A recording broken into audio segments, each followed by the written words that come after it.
Moving on, one of the other big things that kind of impacted not just radiation oncology, but everybody who practices medicine was this efficiency adjustment. When it came out in the proposed rule earlier this year, highly unpopular with just about everyone.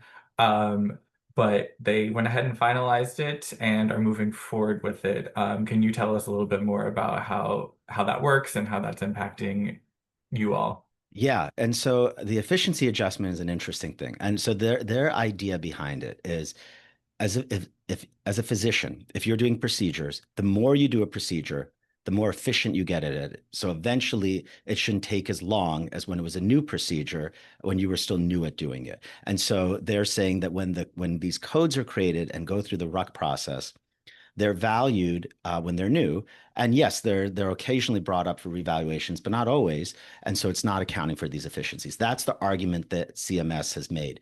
And so what they did to address that is they just did a blanket 2.5% cut across the board for any proceduralists who are doing non-time based coding.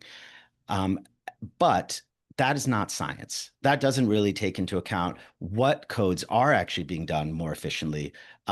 Like I believe that what should have been, if they really were looking at efficiency adjustments, they should have studied the different procedural services, had input from the proceduralists from the different specialties, and we could have told them which ones are like we could have recorded time data and told them which ones are being done quicker or not quicker, and then actually had real science to look at how to create different cuts for these efficiencies. But to do a blanket cut across the board, I think really their goal was to do a cut.